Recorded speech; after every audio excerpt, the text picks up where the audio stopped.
வக்கீல்கிட்ட போனால் 10,000 போயிடும். 1 கோடி போகிறதுக்கு 10,000 போனால் போதும். 10 வக்கீல்கிட்ட போகிற பைத்து 1 லட்ச ரூபா தானே.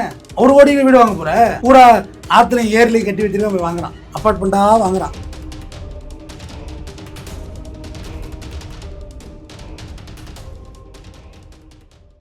மெட்ராஸ் டவுன் பஸ் நேயர்களுக்கு வணக்கம். நான் உங்கள் தொகுப்பாளினி பத்மபிரியா. இன்றைக்கி நம்ம கூட வழக்கறிஞர் RS தமிழ்வேந்தர் சார் இருக்காரு. சார் வணக்கம். வணக்கம். ஒரே வீட்டே வந்து ஒரு 100-150 பேருக்கு வாடகை விடுறாங்க. இந்த ஸ்கேம் என்ன சார் இதை பற்றி இன்னும் டீட்டெயிலாக எங்களுக்கு இது வந்து நேரடியாக consumer to buyer, buyer to consumer, seller to buyer connect பண்ணுறத OLXன்னு ஒரு ஆப் கண்டுபிடிச்சாங்க. ஆனால் அந்த ஆப்பை பயன்படுத்தியே ஆப் அடிச்சிருக்காங்க பாருங்கள். ரொம்ப விவரமாக தான் செயல்பட்டுருக்காங்க. ஆக்சுவலாக இது இன்றைக்கி தான் நடந்துட்டுன்னு நியூஸ் வர்றது ரொம்ப ஆச்சரியமாக இருக்குமா. இது கிட்டத்தட்ட எனக்கு தெரிஞ்சு ஒரு 7-8 வருஷமாகவே இந்த பிரச்சனை போயிட்டுருக்குது.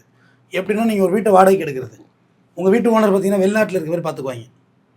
உள்ளூர்லேருந்து நோண்டிகிட்டு இருக்க ஓனரை பார்க்க மாட்டாங்க. நீ வெளியூரில் இருப்பீங்க, OLXில் பார்த்தா தெரியும்.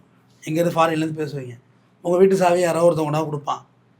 பார்த்துட்டு உங்களை வாடகைக்கு எடுத்துறது, ரெண்டல் அக்ரிமெண்ட்லாம் போட்டு உங்களுக்கு அனுப்பிச்சிடுறது. அனுப்பிச்சிட்டு அந்த வீடை அவங்க OLXில் அப்லோட் பண்ணுவாங்க. லீஸுக்குன்னு சொல்லி அப்லோட் பண்ணுவாங்க. எல்லோரும் நாங்கள் இப்போ மாதம் வாடகை கொடுத்து மாரடிக்க முடியாது, ஒரே வேலையை லீஸாக கொடுத்து தொலைஞ்சிடலாங்கிறது ஒரு ஐடியா. லீஸுக்குன்னு நீங்கள் அப்லோட் பண்ணுவாங்க. அப்லோட் பண்ணிவிட்டு எல்லாம் நீங்கள் வந்து அந்த ஓனர்ஸ்லாம் எப்படி பேசுவாங்கன்னா, ஓனர் வெளிநாட்டில் இருக்காருன்னே பேசுவாங்க.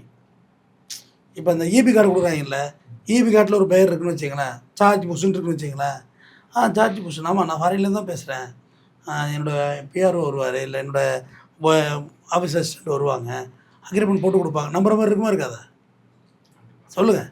நான் பேரை மாற்றி சொன்னாலும் வேறு ஏதோ குழப்படி பண்ணாலும் நீங்கள் பயப்பட போகிறீங்க. பேரே மாற்றி சொல்லி அவர் ஃபாரினில் இருக்கார், ஃபாரின்லேருந்தே பேசுகிறது என்ன ஏங்க. வாட்ஸ்அப் கால் ஆன் பண்ணால் எந்த நாட்டில் இருந்தாலும் பேசலாம். இந்த VPN கொடுத்தா பேச போகுது. இப்போ என்ன கெட்டு போச்சு. ஸோ அதை தான் இவங்க எக்ஸிக்யூட் பண்ணிட்டாங்க. எக்ஸிக்யூட் பண்ணி வேளச்சேரி பகுதியில் பல பேரோட 5 லட்சம் 10 லட்சம், ஒரு அம்மா போய்ட்டு இருக்குது 8 லட்ச ரூபா லோன் போட்டு நான் எடுத்து கொடுத்தேன். அந்த பணத்தை மாதம் 40,000 ரூபாய் நான் வந்து EMI கட்டணும், 35,000 30,000 கட்டணும்னு அழுகுது. 30,000 வாடகைக்கே போயிருக்கலாம் அப்படின்னு சொல்லி அழுகுது. சரி, அவங்க தான் பார்த்தா இது சுற்றி அடிச்சிருக்கு பாரு. எத்தனை பேருக்குன்னா மொத்தம் 130 பேருக்கு இந்த வீட்டில் மாட்டிருக்காங்க. வேளச்சேரி போலீஸ் CSR போட்டு கொடுத்துருக்காங்க இந்த விஷயத்துக்கு. அதில் ஒரு லேடி சொல்லுது, நான் கமிஷனர்கிட்ட போனால் வேளச்சேரி போலீஸ் வர சொல்கிறாங்க, வேளச்சேரிக்கு போனால் கமிஷனர் போலீஸ் வராங்க. ஓ, இப்போ தான் நீங்கள் இந்த இடத்துக்கே வர்றீங்களா? இது வழக்குடைய ஆரம்பமாச்சே. அங்கே போங்க, அது இல்லை லிமிட்டு, அங்கே போங்க. இது வழக்குடைய பிகினிங். இன்னும் எவ்வளோ ஸ்டேஜ் இருக்குது. இதில் ஒரு 3 பேர் மேலே அவங்க சார்ஜ் பண்ணுறாங்கம்மா. சமீனா, இம்ரான் கான், அக்பர் ஷெரீஃப், 3 பேரை இவங்க டார்கெட் பண்ணுறாங்க. இவங்க தான் வந்து எங்கள்கிட்ட காண்டாக்ட் பண்ணாங்க. அக்கா 2 அண்ணன்கள் வீடு இருக்குதுன்னு சொல்லுவாங்க. ஒருத்தர் ஓனர் பேர் வந்து சமீனான்னு தான் காமிக்குது. பாக்கி ஒருத்தவங்க மட்டும் தான் நேரில் வந்து பார்த்தாங்க, பாக்கி ஒரு ஃபோன்லாம் பேசுனாங்கன்னு சொன்னால். இதில் என்ன குறிய கூத்துனா, இதில் ஒரு லேடி பயங்கர விவரமாக செஞ்சுருக்கு. தன்னோட மாமியாரை விட்டு அந்த வீடு வாடகை இருக்கான கேள்வி அப்படின்னு அனுப்பியிருக்கு. சந்தேகம் வந்து வீட்டை காமிச்சு உங்கள்கிட்ட பணத்தை வாங்கிடுறது. இன்டீரியர்லாம் ஃபால் சீலிங் பண்ணி தந்துடுறோம், AC பண்ணி கொடுத்துட்றோம் அப்படின்னு உங்களுக்கு ஒரே ஜாலி. ஃபுல் ஃபர்னிஷ்டு வீட்டு தானே விளம்பரம். ஃபர்னிச்சர், சோஃபா செட் நீங்கள் வந்து கொடுத்த நடத்தினா போதும். குழம்பு சட்டி எடுத்துகிட்டு வந்து குழம்பு வச்சா போதும், வேறு ஒன்றும் வேலை இல்லை. பாலாக்கிற கிண்ணம் வரை இருக்குது, நீங்கள் பாலை காய்ச்சி டீ குடிக்க வேண்டியது. மகிழ்ச்சி. கடைக்கு போகக்கூடாது, விற்கக்கூடாது, வரிசையில் மகிழ்ச்சி. ஆனால் இப்போ இது 2 கேட்க வரவங்ககிட்டயும் அவ்வளோ சாமான் செட்டு இருக்கும் தானே. இங்கே தான் நீங்கள் புரியணும். இது எப்படி போகுதுன்னா, இது ஒரு சாமான் சட்டை தூக்கிக்கிட்டு ஆட்டோவில் சுற்றுறது ஒரு குரூப்பு. ஒரு வீட்டை காலி பண்ணணும், அந்த சாமான் சட்டை அப்படியே OLXில் போட்டு செகண்ட் ஹேண்டில் விற்றுட்டு போகிறது இன்னொரு குரூப்பு. இந்த வீட்டை காலி பண்ணுறோன்னா அப்படியே OLXில் போட வேண்டியது, சோல்டு பண்ணிட்டு போயிட்டே இருக்க வேண்டியது. ஜம்மு கிளம்பி அது இன்னொரு போயிடுது. அடுத்த வீட்டை போய் ஃபுல் ஃபர்னிஷ்டு வீடு இருக்குமா, நீ மளிகை சாமான் வாங்கிட்டு வீட்டுக்குள்ள போ, அவ்வளோதான், வேறு எதுவும் வேண்டாம். இல்லை உள்ளே போய் ஜெப்டோவில் ஆர்டர் போட்டிங்கன்னா மளிகை சாமான் வந்துடும். இல்லை ஆர்டர் போட்டு சாப்பிட கிச்சனே இல்லாத வீடு வந்து தெரியுமா இல்லையா. கிச்சன் கட்டாமல் ஒரு பிளாட் கட்டி வச்சுருக்காங்க. போய் பார்த்தேன், அடா பாவி, இந்த மாதிரி கிச்சனே கிடையாது. என்ன ஆர்டர் தான் மெத்தடு. ஒரு படி மேலேயே போயிட்டுருக்காங்க எல்லாம். நம்ம தான் இன்னும் கொஞ்சம் அடுப்பு முறையை போட்டு இப்போ சாணியை போட்டு மொழிகிட்டு இருக்குன்னு நினச்சிக்கிட்டு இருக்கோம். அதனால் என்ன பண்ணுறாங்க, மாமியார் விட்டு அனுப்பியிருக்கு. அந்த வீடு வாடகை இருக்கானுங்களே, அதுக்கிட்டே அதே டைலாக்கு. ஓ, நம்மள்ட்ட சொன்னதை கொஞ்சம் கூட மாற்றாமல் இங்கேயும் சொல்கிறாப்லையான்னு பார்த்தாக்க வாடகைக்கு தாங்க இருக்கு. மேடம் ஃபுல்லாக எல்லாம் இன்டீரியர் ரெடி பண்ணுறோம், எவ்வளோ வேணும், லீஸுக்கு தாங்க, வாடகை இல்லைன்னு சொன்னோன்னே ரைட்டு சுதாரிக்கிறாங்க. அப்புறம் தான் ஏமாந்ததை உணர்றாங்க. அப்புறம் கூட கம்ப்ளைண்ட் கொடுக்குறாங்க. கம்ப்ளைண்ட்டில் காவல்துறை விரைந்து நடவடிக்கை எடுக்கும். விரைந்து எடுக்கிறாங்க. பார்க்கலாம் எத்தனை பேருக்கு மேலே FIR போட்டு. 120 பேர்னாமா, ஒரு ஆளுக்கு 5 லட்சம் 10 லட்சம் ஆவரேஜ் வச்சா கூட 1 கோடி ரூபா போயிட்டுதுல. அந்த ஓனருக்கு மாதம் வாடகை கொடுத்துட்டு இருப்பாங்க 20,000 30,000ன்னு. மொத்தமாக கலெக்ஷன் ஆனோன்னே இப்போ பிரேக்கப் ஆயிடுச்சா, இதுக்கு முன்னாடி நீங்கள் அவங்களை பிடிக்கவும் முடியாது, அவங்களை செட் பண்ண முடியாது. அவங்க கழட்டிப்பாங்க, கழட்டிக்கிட்டு அந்த படத்தோடு சுட்டிட்டு கிளம்பிடுவாங்க.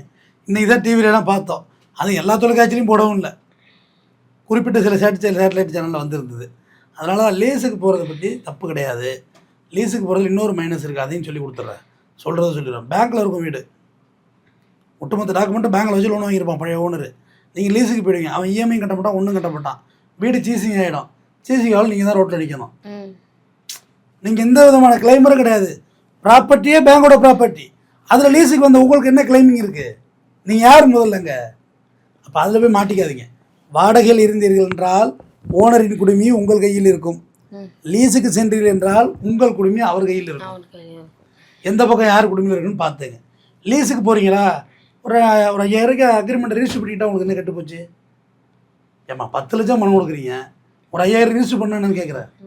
ரிஜிஸ்டர் பண்ணால் தெரிஞ்சு போயிடுங்களே இது யார் பேரில் இருக்குது, என்ன விவரம் ஏது தெரியுமா தெரியாதா? தெரியும். ஈஸியில் ரிஃப்ளெக்ட் ஆகிடும் லீஸ் இருக்குன்னு.